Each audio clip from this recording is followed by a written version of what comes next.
Bonjour, je suis Hakim La'alam et je vous propose ma chronique du dimanche 10 août 2025. Elle s'intitule La quittance d'IEL au PGI et les bienfaits sur la santé de la queue algérienne. Attention, ils ont beau être étrangers, l'Algérie prend très au sérieux l'état de forme et de santé des diplomates installés sur son sol, avec une attention plus particulière pour les diplomates français, pour diverses raisons. D'abord, ma'ashara qdima, par la force des choses. Ensuite, parce que le soleil d'Algérie a de tout temps tourné la tête de ces diplomates d'El Fafa. Voyez et écoutez l'un d'eux, reparti depuis chez lui, en France, et qui sombre dans un délire quotidien. Pourtant, ici, et bien avant qu'il ne fasse ses cartons, ne range ses dossiers, ses papiers et ses flacons d'encre sympathique, on lui avait dit « Attention Xavier, quand tu sors te promener dans Alger et dans d'autres coins du pays, en compagnie de tes Ivan, mets une casquette. Yes, il dit « Ma'lish, une casquette siglée DGSE.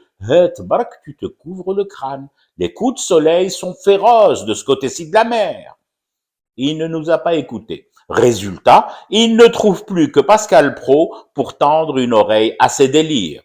Et donc, comme je vous l'expliquais en préambule, l'Algérie prend soin de la santé des diplomates, notamment français.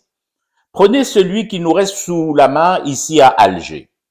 C'est un chargé d'affaires, je crois. Oui, c'est confirmé. Il a rang de chargé d'affaires. Bon, chargé d'affaires français en désédit, ça laisse tout de même du temps libre. Ça lui donne de la marge vu le volume d'affaires et d'échanges commerciaux en cours ces derniers mois. Alors, l'Algérie de la santé pour tous, la désédie de la santé gratuite, la belle et généreuse Algérie des soins sans carte vitale, lui a d'abord organisé, sur le pouce baissé, un premier programme de sortie et de marche.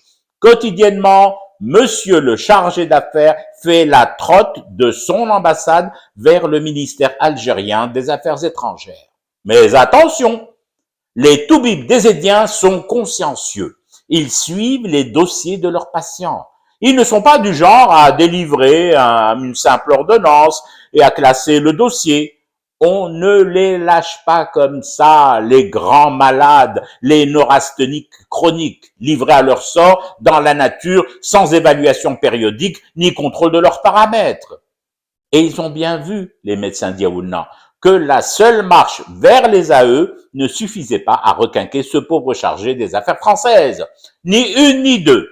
On lui a rajouté des séances et des étapes de trekking. Du coup, lorsque vous, en bon citoyen, vous vous rendrez dans les locaux des OPGI pour régler vos loyers et charges, il vous arrivera peut-être de croiser monsieur le diplomate faisant la queue au guichet pour s'acquitter des loyers des résidences qu'il occupe, lui et tous ses Ivans. Impossible de ne pas le reconnaître. Soufflant un peu, le visage un brin cramoisi et une pile d'actes de location sous le bras et les aisselles ruisselantes. Eh oui, forcément cramoisi et peinant à tenir son rang dans la longue file par manque d'habitude. Mais c'est ça le trekking. Les débuts sont toujours difficiles. Ensuite, trekking après rando, on prend le pli. Le rythme vient en marchant. On y prend vite goût et habitude. Des guichets VIP aux OPGI. Vous me demandez s'il est possible d'aménager des guichets VIP pour le monsieur Suchard des affaires françaises. Et non, ben, nous ne sommes pas des sauvages non éduqués, adeptes du statut particulier, des décrets crémieux et des passe-droits. Le chargé d'affaires vient des pays qui donnent tous les jours des leçons aux autres contrées sur la démocratie et l'égal traitement pour tous. Alors, qui le chargé d'affaires? Pas de piston, tous dans la même queue et tag, element, tag. Je fume du thé et je reste éveillé. Le cauchemar continue. C'était Hakim La'alam, je vous retrouve demain pour une autre chronique et une autre façon de dire son amour à l'Algérie.